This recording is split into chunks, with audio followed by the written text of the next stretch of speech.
78 participants till now. 78 means 77. So this, can we start? It's already 5 minutes past 4 o'clock.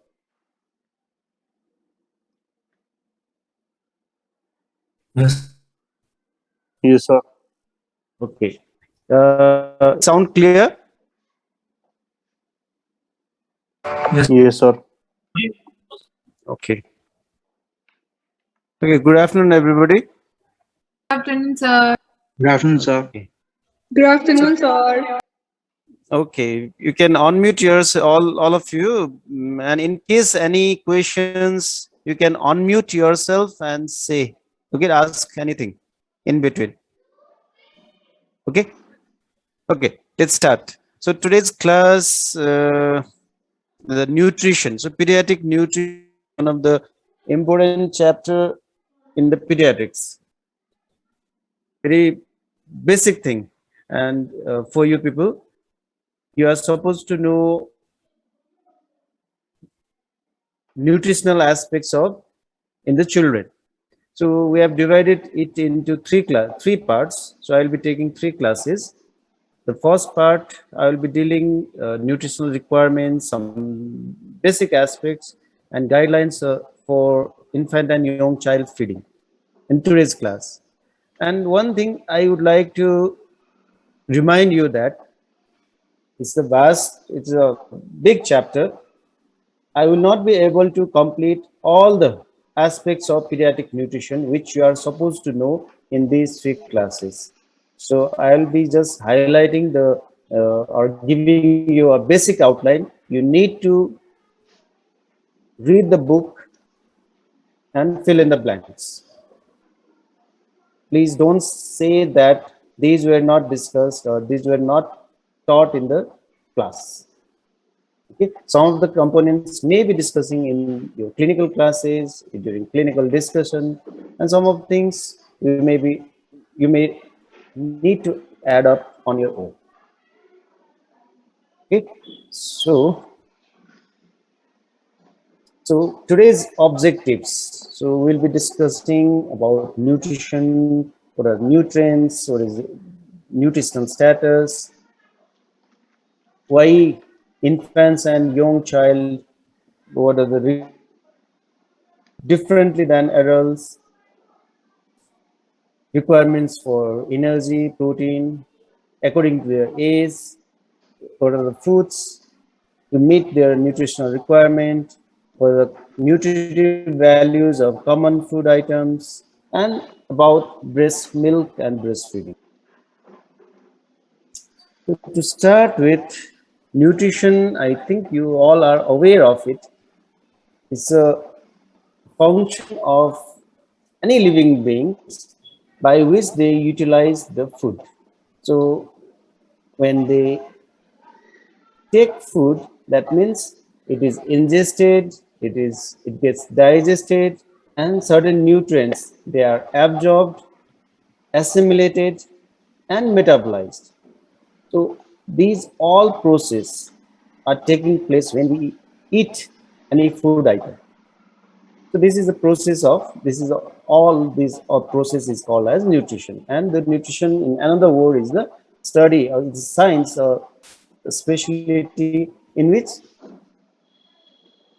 food and drink requirement of human beings which are required for the maintenance of life, requirement of growth or physical activity, reproduction, and lactation.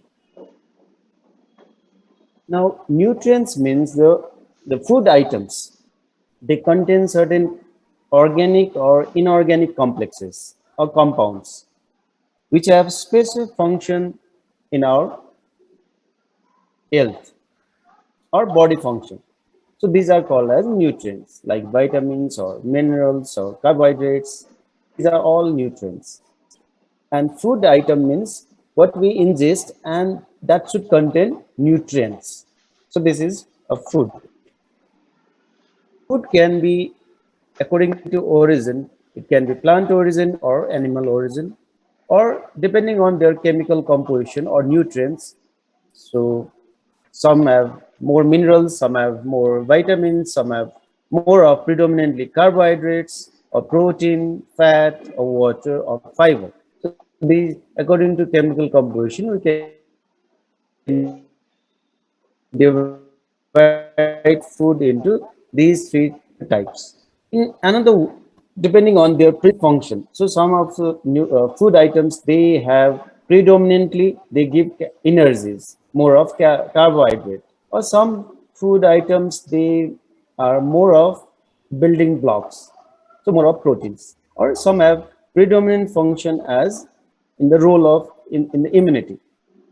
So some minerals or vitamins, so which have predominant function in the immunity. Now, why we require these nutrients? So I've listed out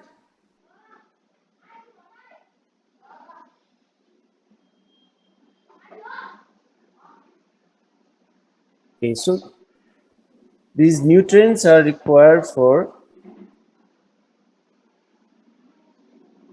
even if we are not active, we are not doing anything to sustain our life. Our body has some metabolic processes ongoing. So even during sleep, these processes are continuing, and for this process, these nutrients are required. So this, in simple words, so this is called as basal metabolic activity.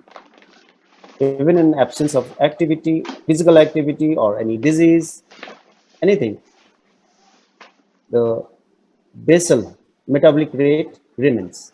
So for that, we require nutrients. Another requirement when we do certain physical exertion, so more inner or more nutrients are required. Growth, again, when for our body's growth, so to increase our body size or shape, so again nutrients are required. And if you remember your physiology or biology, biochemistry class, so whenever these nutrients or energy is manufactured in our body, in mitochondria, some of the ATPs are consumed. So this is to extract nutrients from the food item during metabolic process. Some energies are consumed. Okay, so this is called as dynamic action. I think this is a simpler to understand. For specific definition, I think you need to refer to your old physiology or biochemistry book. Okay, some of nutrients, they get stored for future purpose, and some of nutrients, they are required for the protection against various diseases or infections.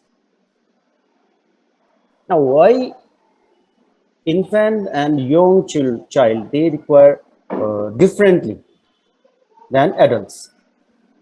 So basically, these are the two reasons. One is children have very high basal metabolic rate as compared to adults, so they require more nutrients. Another reason for the different requirement is they are at the rapidly growing phase. So their body size, body proportions are very much increasing during this childhood period. So they require more nutrients as compared to adults. And don't be confused with this term, more requirement. So if you may be wondering how this is possible. So for like us, we are adults, we require almost 2000 to 2400 kilocalories.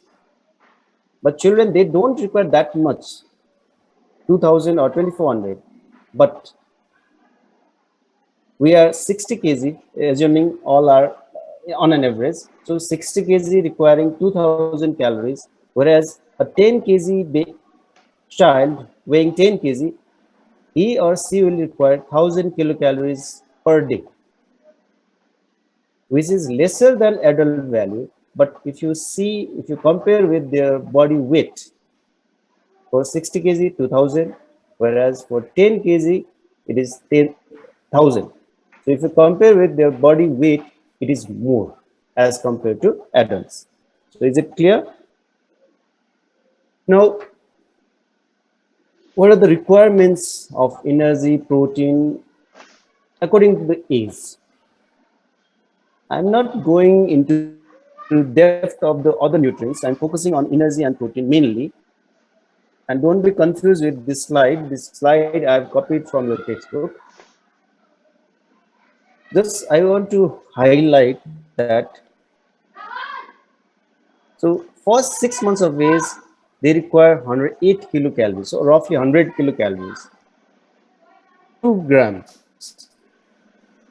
But as age increases, the per kg, so the requirement slightly it reduces. If you, I think we will be discussing growth and development in later part of your classes. So in that class, we will be discussing how. So if you see the chart, so growth of a child is more during first 6 months as compared to second 6 month of life. So they require more calories and more proteins.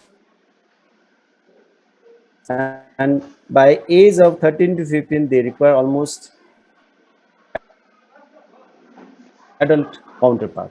Okay. Now you need to remember this again. This chart I have copied from your textbook. Right now you may not be able to remember it, but you need to read it again and again. And the common food items which our children consume.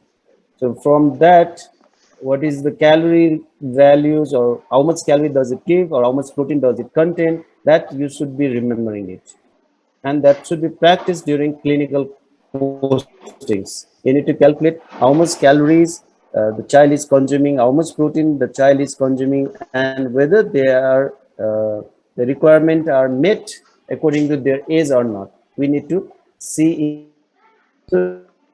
So if you see some of the food items like rice, wheat, they are more of calories, and some of the food items like egg or chicken or mutton or meat items, they contain more of protein items. Okay, so some have less carbohydrates, some have mixed.